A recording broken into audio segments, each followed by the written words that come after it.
خالق هستی، باشگاه 5 صبحی ها، فصل 6. نویسنده رابین شارما، مترجم رضا اسکندری آذر، گوینده مریم سادات جمشیدی.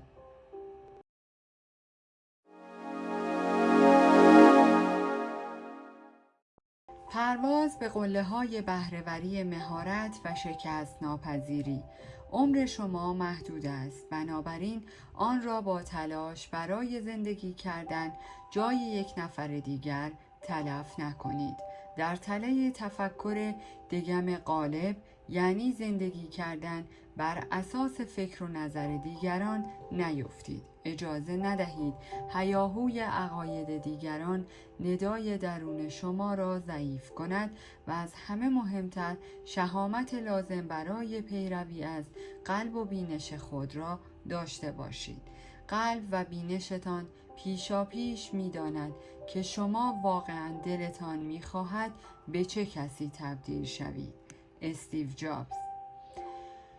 کارآفرین در حالی که یک لیوان بزرگ قهوه در دست داشت، با انرژی در حد یک لاک پشت کهنسال در تعطیلات گفت: من خیلی خستم. احتمالاً این سفر سخت‌تر از اونیه که فکر می کردم. کم کم دارم احساس می کنم در حال وارد شدن به یک دنیای کاملاً جدیدم. همونطور که دیروز بعد از سمینار بهت گفتم، بدون شک برای تغییر آماده‌ام. عزمم رو جزم کردم برای یک شروع تازه. اما کل این قضیه داره آشفتم میکنه. دیشب زیاد نخوابیدم. خوابهای وهم‌آور و حتی خشونت‌آمیز دیدم و درسته این تجربه‌ای که قبول کردم ممکنه خطرناک باشه.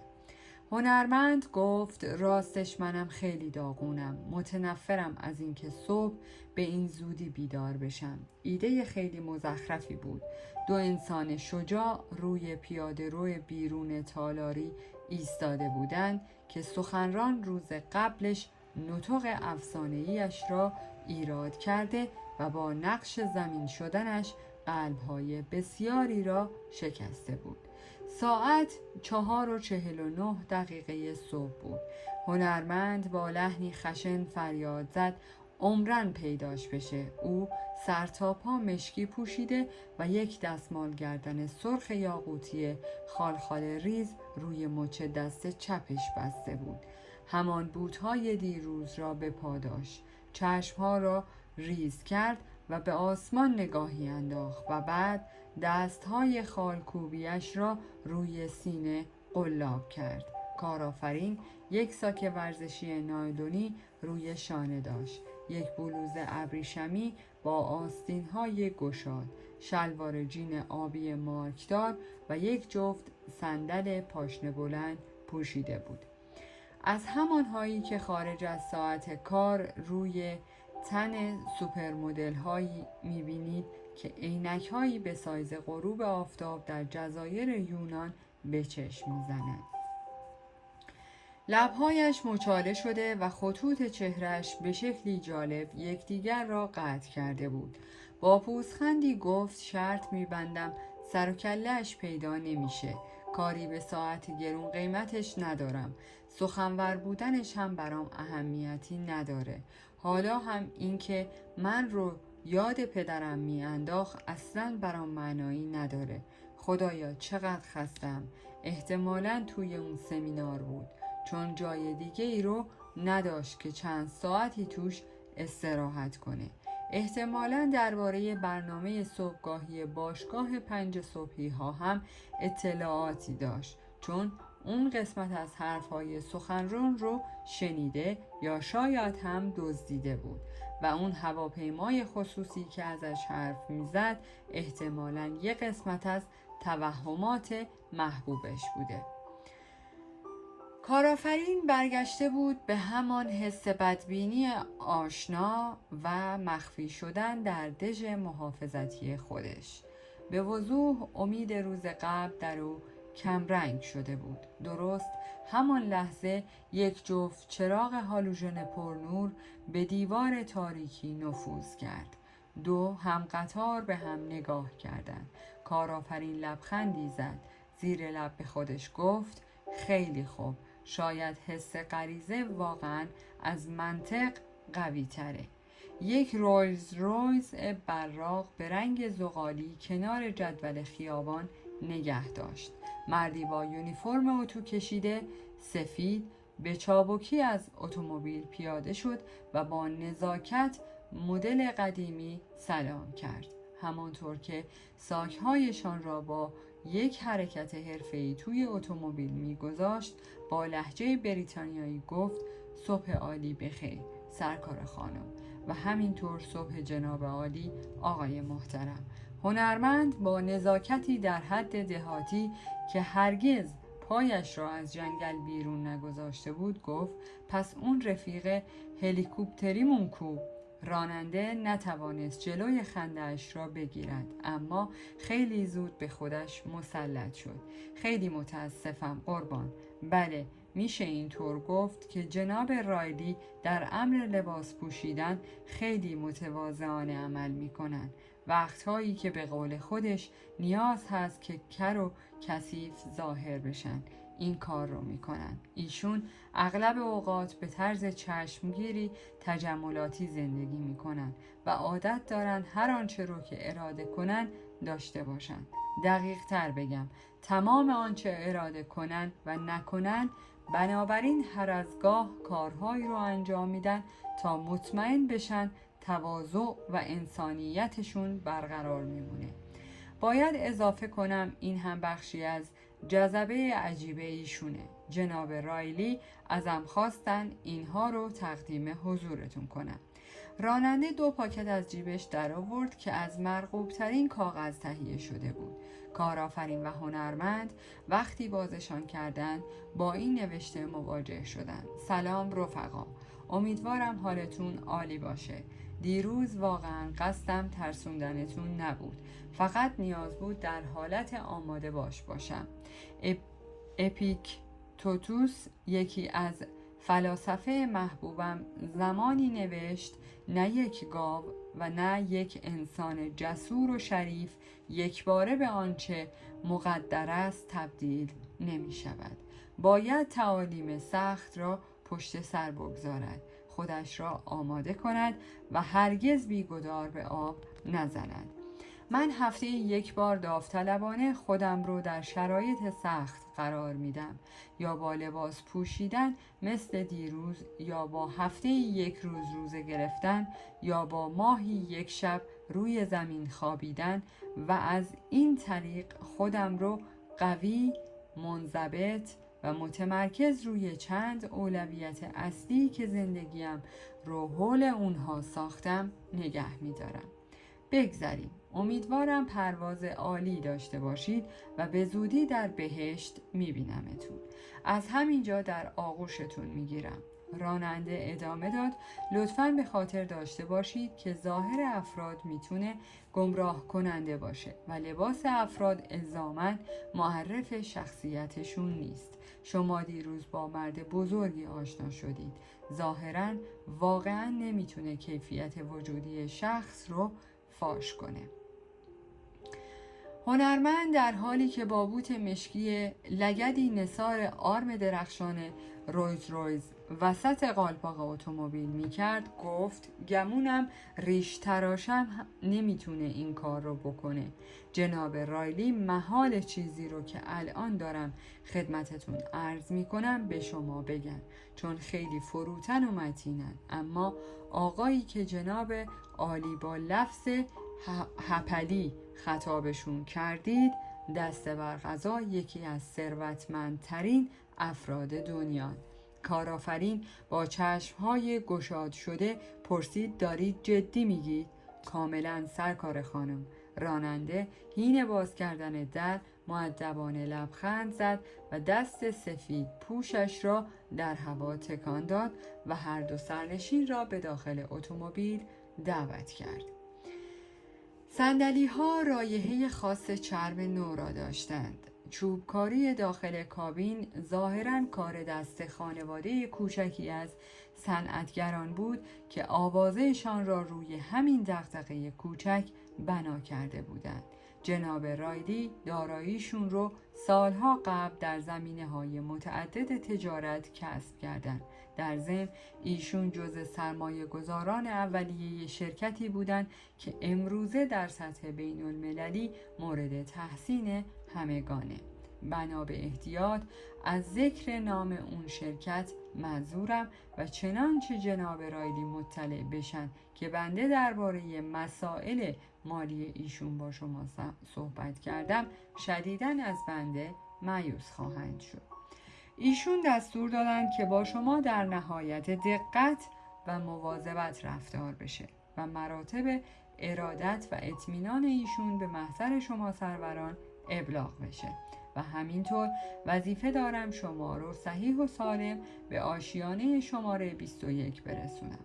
هنرمند در حالی که مثل یک ستاره راک که به این نوع جابجایی عادت دارد یا یک خواننده هیپ هاپ آماده برای تعطیلات آخر هفته با بیخیالی توی اتومبیل تجملاتی لم داده بود. پرسید آشیانه شماره 21؟ راننده خیلی خلاصه گفت اونجا جاییه که ناوگان هواپیماهای جت جناب رایلی نگهداری میشه.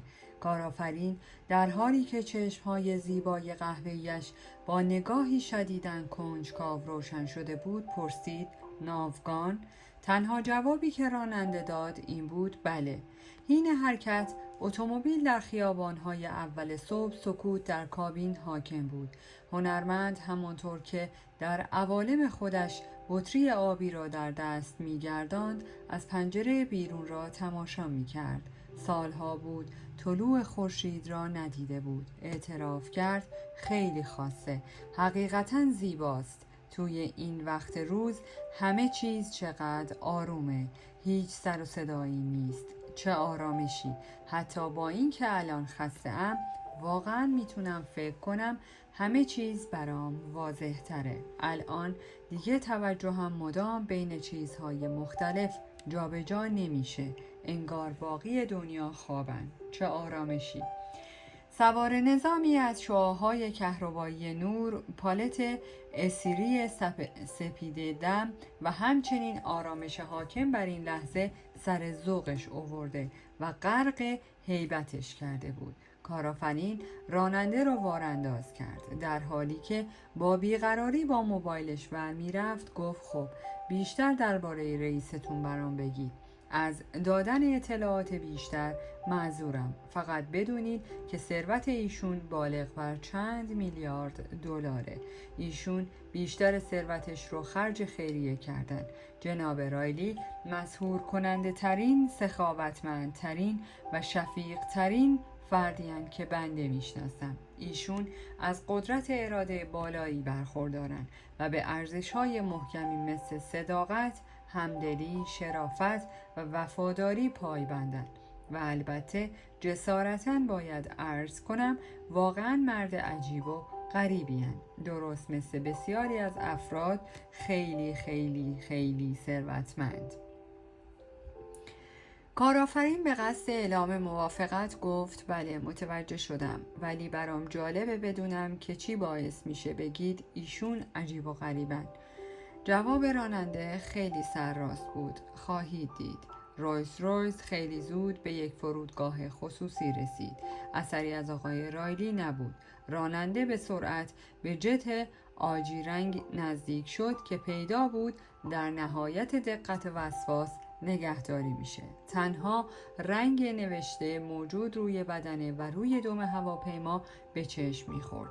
3 حرف و رقم به رنگ نارنجی پرتقالی روی آن نوشته شده بود. B5 ساد. کارآفرین در حالی که موبایلش را محکم توی مشت داشت با حالتی پرتنش پرسید B5 ساد مخفف چیه؟ راننده گفت باشگاه 5 صبحی ها. کنترل صبحت رو به دست بگیر تا زندگیت رو ارتقا بدی. این یکی از شعارهاییه که جناب رایلی سود بسیاری از کسب و کارهاشون رو بر اساس اون کسب کردن و حالا در نهایت افسوس اینجا جاییه که بنده ناگزیرم با شما وداع کنم. خدا نگهدار. و ساک‌های آنها را به طرف هواپیمای درخشان برد. 2 خدمه خوشتیپ و جذاب جلوی پلکان فلزی منتهی به کابین گپ می زدند. یک مهماندار موقر و خوشبرخورد بلوند به کارآفرین و هنرمند حوله داغ داد و از یک سینی نقره بهشان قهوه تعارف کرد. به زبان روسی با آنها چاق سلامتی کرد. دوبرو اترو. راننده حین برگشتن به اتومبیل خطاب به سمت هواپیما صدا زد: از ملاقات با شما خوشبختم. وقتی جناب رایلی رو دیدید لطفاً ارادت بنده رو خدمت ایشون ابلاغ کنید و توی جزیره موریس بهتون خوش بگذره. 2 هم قطار مثل خوناشامی که با یک قوزه سیر از خواب بیدار شده بودند یک صدا داد زدند: موریس؟ هنرمند حیله بالا رفتن از پلکان گفت: باور نکردنیه موریس، همیشه دلم میخواست برم به اون جزیره و کمی هم دربارش مطلب خونده بودم. اونجا فرکانس انرژی بالایی داره، حال و هوای فرانسوی و زیبای فاحش و ظاهراً اینطور که میگن خیلی از گرمترین و شادترین مردم دنیا اونجا زندگی میکنن. کارآفرین داخل کابین خلبان گفت: منم مخم داره سوت میکشه. خلبانها را در حال اجرای عملیات آماده سازی پیش از پرواز تماشا کرد.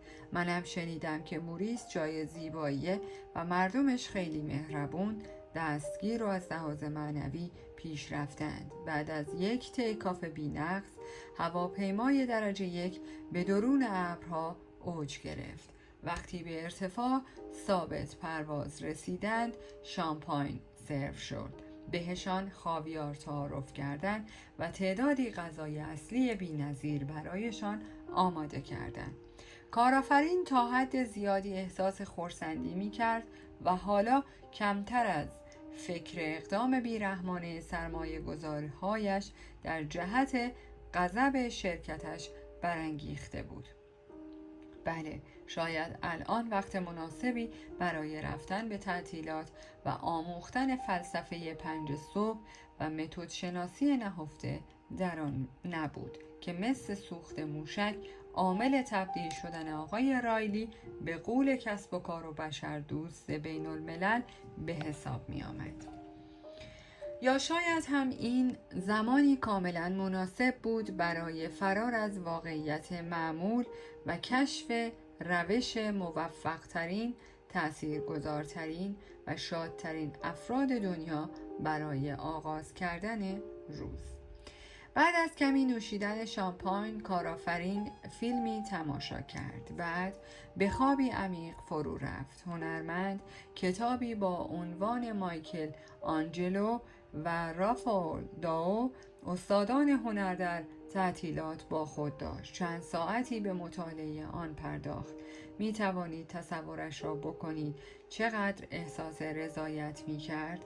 جت خط سیرش را از فراز چند قاره پهناور و زمینهای مختلف ادامه داد. خلبانی با دقت بسیار انجام گرفت و فرود به نرمی باقی برنامه بود. حین حرکت هواپیما روی باند تازه آسفالت شده، خلبان از طریق بلندگو اعلام کرد: از شما متشکرم. به موریس و فرودگاه بین المللی سرسی و ساگور خوش آمدید. با لحن پر اعتماد به نفس کسی که اغلب عمرش را در آسمان طی کرده ادامه داد: همراهی با شما سروران باعث افتخار ما بود. طبق اطلاع رسانی منشی آقای رایلی از برنامه سفرتون ظرف چند روز آینده مجدداً ملاقاتتون خواهیم کرد. یک بار دیگه تشکر می کنم که با ما پرواز کردید و اطمینان دارم که سفر عالی، آرام و از همه مهمتر ایمن بوده. همانطور که مهماندار مسافرین ویژه‌اش را به خارج از هواپیما مشایعت می‌کرد، یک اتومبیل شاسی بلند مشکی روی باند می‌درخشید. با لحنی متین گفت: وسایلتون کمی بعد براتون فرستاده خواهند شد. نگرانشون نباشید. اونها رو به اتاق محل اقامتتون در املاک ساحلی جناب رایلی تحویل خواهند داد. خدا نگهدار. بعد خیلی جدی برایشان دست تکان داد. کارآفرین همانطور که چندتایی سلفی می گرفت و برخلاف شخصیتش لبها را مثل خانم‌های عشق مد غنچه می کرد گفت: محشره. هنرمند در حالی که زبانش را مثل آلبرت انیشتین در عکس معروفش که جدیتش را محو و حس شگرف کودکیش را نمایان کرده بود بیرون می آورد و عکس کارآفرین را خراب می کرد. گفت: بر منکرش دارد.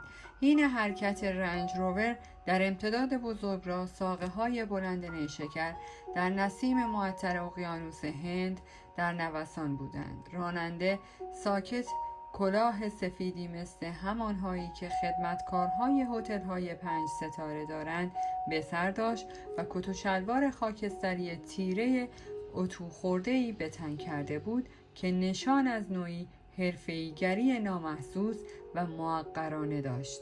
هیچ وقت نشد با دیدن تابلوی محدودیت سرعت از سرعتش کم نکند و هر بار می‌خواست تغییر جهت دهد. اطمینان حاصل می کرد که چراغ راهنمایش روشن است. اگرچه پیدا بود که این مرد سن بالایی دارد. اتومبیل را به دقت یک شاگرد جوان میراند که خودش را برای تبدیل شدن به بهترین راننده وقف کرده بود. در طی مسیر تمرکزش روی جاده مقابل بود و در نوعی خلسه حرفه‌ای به سر می برد که برای رساندن مسافرانش به مقصد با امنیت و کارایی بالا طراحی شده بود.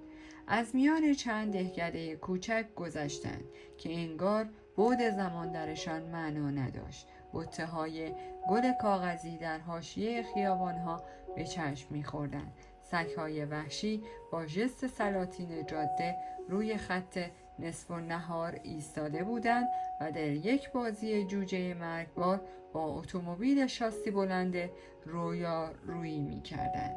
بچه‌ها روی زمین‌های چمن کوچک فارغ از دنیا مشغول بازی بودند. هر از گاه صدای آواز خروس‌ها شنیده می‌شد و پیرمردهایی با کلاه‌های پشمی، دهان‌های بیدندان و پوست بلوطی روی صندلی‌های فرسوده چوبی لمیده بودند. به نظر می آمد زمان زیادی برای گذراندن دارند و در عین حال از سختی‌های روزگار خسته بودند و از زندگی پرمعنای گذشته عاقل به نظر می رسیدند. دسته های پرندگان سرزنده، نغمه سرداده و پروانه های رنگارنگ همه جا در حال بال زدن بودند. در یکی از دهکده هایی که اتومبیل از آن رد می شد، یک پسر بچه ترکه‌ای با پاهایی که برای هیکلش زیادی بلند به نظر می آمدند روی دوچرخه زرد موزی زهوار در رفته ای رکاب می زد که زینش زیادی بالا نصب شده بود.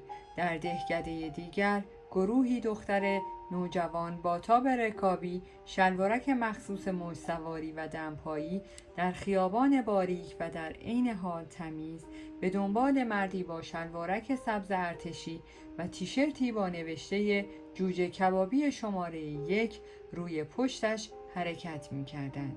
اینجا انگار همه چیز همگام با ساعت جزیره حرکت می کرد. مردم همه بشاش بودند، با چنان انرژی و سرزندگی لبخند می زدند که در زندگی های شلوغ، ماشینی و بعضاً بیروحی که خیلی از ما تجربه می کنیم دیده نمی شد.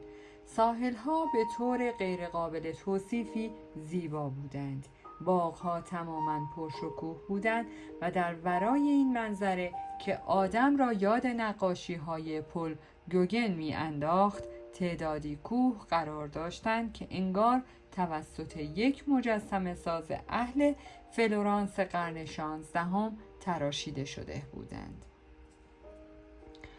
راننده سکوت خیش خانده‌اش را شکست و به صخره‌ای واقع در بالای یکی از قله‌ها که شبیه بدن انسان بود اشاره کرد. اون بالا می‌بینید، بهش میگن پیتربوس، دومین قله بلند جزیره موریسه. اون قله رو می‌بینید اون بالا، شبیه سر یه انسانه، درسته؟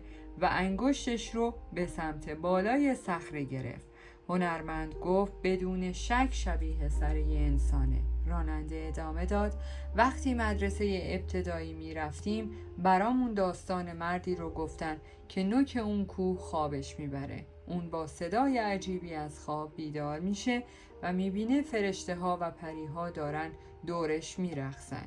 اون موجودات به مرد دستور میدن به هیچ کس درباره این چیزی که دیدی حرفی نزن وگرنه به سنگ تبدیل میشه. اون مرد موافقت میکنه، اما به خاطر هیجانی که از اون تجربه مرموز داشته قولش رو میشکنه و با خیلی ها درباره اون قضیه حرف میزنه. فرشته ها و پری ها از این کارش ناراحت میشن و به سنگ تبدیلش میکنن و سرش به حدی باد میکنه که میشینه روی نوک اون قله.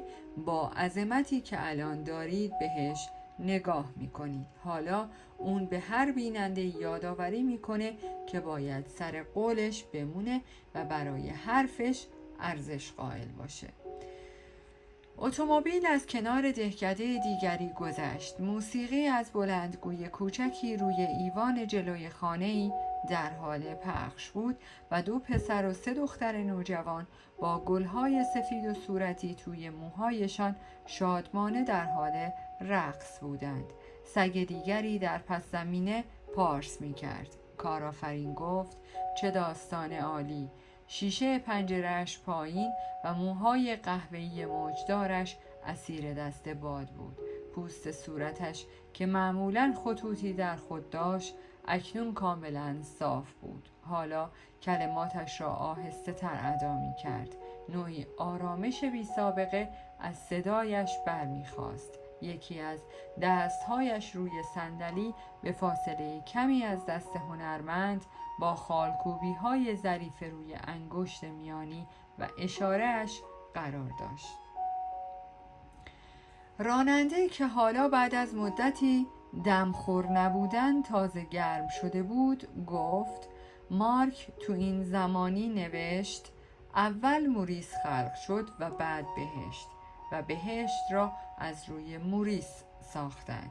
بعد از این حرف مثل رئیس جمهوری در مراسم تحلیف گل از گلش شکفت.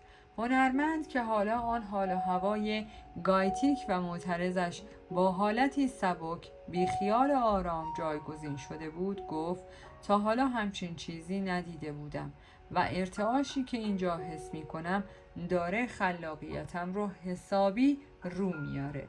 کارآفرین برای مدتی که از حد ادب بیشتر بود به هنرمند نگاه کرد، بعد رو کرد به دریا، البته به اکراه، و نمیتوانست جلوی لبخندش را بگیرد.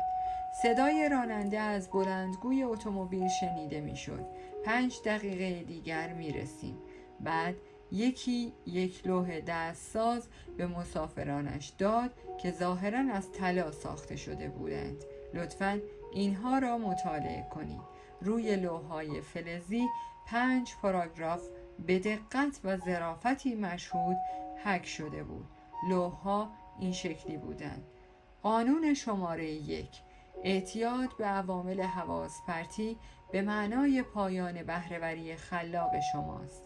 امپراتوری سازان و تاریخ سازان قبل از طلوع آفتاب 1 ساعتی را در آرامش ورای پیچیدگی دنیا صرف خودشان می کنند تا خودشان را برای 1 روز متعالی آماده سازند.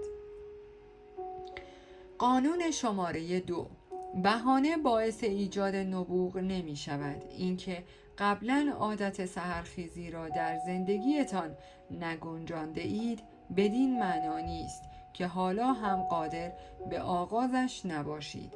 توجه و منطق خود را رها کنید و به یاد داشته باشید که ارتقای روزانه در موارد کوچک اگر به طور مستمر انجام گیرد به مرور زمان نتایج اثرگذار بر خواهد داشت. قانون شماره 3: تمام تغییرات در ابتدا دشوار، در میانه راه پرهرج و مرج و در انتها زیبا هستند. حالا که تا اینجا با من اومدی، منو لایک و سابسکرایب کن تا از کتاب‌های مفیدی که من میخونم جا نمونی. تمام کارهایی که حالا برایتان راحت است زمانی برایتان سخت بوده. با تمرین مداوم بیدار شدن همراه خورشید به روال عادی جدید و خودکار زندگی شما تبدیل خواهد شد. قانون شماره 4: برای دستیابی به نتایجی که 5% افراد موفق دنیا کسب می کنند باید آغاز به انجام کارهایی کنید که 95% مردم اراده انجامش را ندارند. وقتی این سبک زندگی را آغاز می کنید اکثریت مردم شما را دیوانه خواهند خواند. به یاد داشته باشید که برچسب دیوانه خوردن بهای دستیابی به عظمت است. قانون شماره 5: هر وقت خواستید تسلیم شوید ادامه دهید. همانا پیروزی عاشق تلاش بلا انقطاع است. اتومبیل بعد از رد کردن یک رج از خانه‌های سفید ساحلی رنگ رو رفته توقف کرد. وانت پیکاپ مسقفی در ماشین روی خاکی یکی از خانه‌ها پارک بود. توی حیاط خانه دیگری وسایل غواصی پخش و پلا بودند. جلوی خانه آخر تعدادی کودک در حیاط بازی می کردند و کیفور از بازی با صدای بلند می خندیدند. اقیانوس به رنگ سبزابی با موجهایی کفالود که با صدای روی ساحل شنی می شکستند پدیدار شد. اینجا هوا بوی حیات دریایی را میداد. رایحه‌ای به شیرینی شهد با ته‌بویی غیر منتظره از دارچین. روی اسکله عریضی مردی لاغرندام با ریش بابا نوئلی، شلوار خاکی، پاچه بالا داده و پای برهنه برای شام خانواده‌اش ماهی می گرفت. یک کلاه موتورسواری روی سر سال خورده‌اش قرار داشت. خورشید داشت برای غروب آماده می شد. کره‌ای پرشکوه از پرتوهای کور کننده که پرتابه های زرد شبه مایع میتاباند و انعکاسش روی سطح آب مقابلش میافتاد، پرنده ها هنوز میخواندند. پروانه ها هنوز در پرواز بودند. همه چیز کاملا جادویی بود. راننده در آیفون نصب شده کنار یک نرده فلزی که به نظر می آمد بیشتر برای بیرون نگه داشتن حیات وحش ساخته شده است تا ممانعت از ورود افراد مزاحم گفت ما رسیدیم. دروازه به آهستگی باز شد. اتومبیل در امتداد یک جاده پیچ در پیچ با بته‌های گل کاغذی ختمی حرکت کرد. راننده شیشه را پایین داد و نسیم دریا با رایحه گردابی مخلوط از یاس و رز وارد شد. باغبان‌ها با لباس‌های باغبانی شیک خالصانه دست تکان می‌دادند. حین گذر اتومبیل یکیشان فریاد زد بنزوق و همزمان با اینکه دو کبوتر به سایز مشت یک راننده کامیون از روی مسیر سنگ فرش پرید، دیگری فریاد زد سلام. خانه میلیاردر ساکت و آرام بود. به شکل خانه‌های ساحلی شیک طراحی شده بود. ترکیبی از کلبه‌های جزیره مارتاز و خانه‌های مزرعی سوئدی. هم چشمگیر و زیبا بود و هم کاملا خصوصی. ایوان بزرگی در قسمت پشت خانه روی اقیانوس گسترده بود. دوچرخه کوهستانی گلالودی به دیوار تکیه داشت. یک تخته موج سواری نزدیک انتهای ماشین رو روی زمین افتاده بود. پنجره های قدی بزرگ تنها تزیین گران قیمت معماری این خانه به نظر می آمدند. گل‌های زیبای دیگری هم اینجا در امتداد ایوان چیده شده بودند. روی یک چرخ دستی غذای سبک، انواع و اقسام پنیر و چای تازه با لیمو و زنجبیل تکه شده در انتظارشان بود. پله‌های خاکستری آفتاب خورده به سمت پایین پیچ خورده بودند و به ساحل بسیار زیبایی منتهی می‌شدند. از همان ساحل‌هایی که در مجلات مخصوص سفر محبوب جماعت نخبه می‌بینید. در میان این همه زیبایی بدی یک نفر تنها روی شنهای کرم رنگ ساحل ایستاده بود. هیچ حرکتی نمی کرد، کاملا ساکن بود. مرد قامتی مثل برج ایفل داشت، بدون پیراهن و با پوستی برنزه. شلوارکی آزاد با طرح استتار به پا کرده بود. صندل‌های زرد قناری و عینک آفتابی از بهترین برند، از آنهایی که در خیابان ویاد کندوتی روم می‌خرند. تیپ ترکیبی عالم زن و سوهو را کامل می‌کرد. مرد مثل ستاره‌ای در آسمان آفریقا بی حرکت به دریا خیره مانده بود. کارآفرین با اشاره انگشت و لحنی پر انرژی گفت: اونهاش، بالاخره چشممون به جمال میزبان آقای رایلی مشهور و مورد احترام روشن شد. بعد به سرعت قدمهایش افزود و از پلکان چوبی پایین رفت تا به ساحل برسد. نگاهش کرد. کنار آب غرق در اشعه آفتاب ایستاده و داره به زندگیش عشق می‌ورزه. بهت گفتم آدم خاصیه. خیلی خوشحالم که به حسم اعتماد کردم و به برنامه ماجراجویی جواب مثبت دادم. توی دنیایی که خیلی از افراد حرفهایی میزنن که هیچ وقت بهشون عمل نمیکنن و قولهایی که میدن بهشون پایبند نمیمونن، اون واقعا حرف راست رو میزد. اتفاقا چقدر هم به همون اصرار کرد. رفتارش با ما خیلی خوب بود. اون حتی ما رو نمیشناسه و با این حال واقعا میخواد کمکمون کنه. شک ندارم که هوامون رو خواهد داشت. عجله کن دیگه. با تکان دستی هم قطار کند قدمش را هم تشویق کرد تا تندتر حرکت کند. دلم میخواد آقای رایلی رو محکم بغل کنم. هنرمند مثل بچه سمندری روی یک تخت الوار راه می رود. خندید.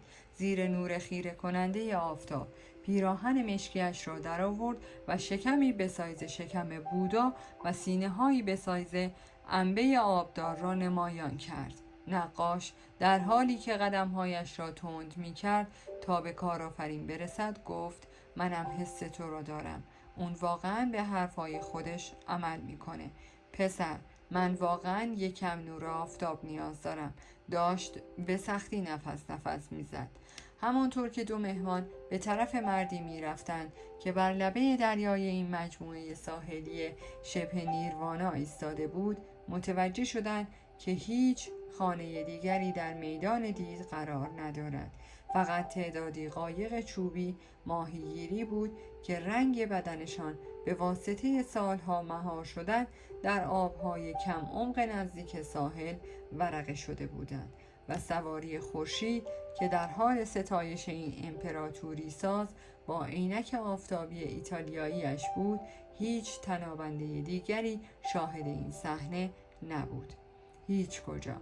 هنرمند که حالا داشت روی شنها هوا را با ولع به درون شش‌های ورزش ندیده‌اش می‌کشید فریاد زد: آقای رایلی!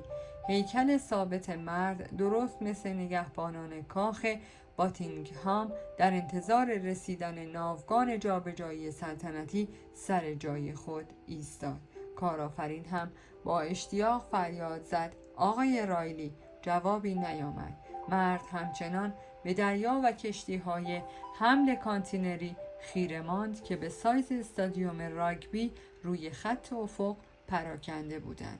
هنرمند خیلی زود خودش را رساند پشت سر یک جفت شانه آفتاب سوخته و 3 بار زد روی شانه سمت چپش. هیکل بلافاصله روی پاشنه چرخید. هر دو مهمان از تعجب هین کشیدند. کارآفرین دست ظریفش را روی دهانش گذاشت. هنرمند به طور غریزی جست زد عقب و به پشت روی شنها افتاد. هر دو از آنچه می‌دیدند یکه خورده بودند. مرد ایستاده مقابل دریا، سخنران آن همایش بود. در پایان از شما دوستان عزیزم می‌خواهم برای حمایت بیشتر ما کانال ما را به دوستان خود معرفی کنید. برای انرژی بیشتر ما رو لایک کنید و برای ادامه پرقدرت‌تر سابسکرایب. تا درودی دیگر، درود و 200 بدرود.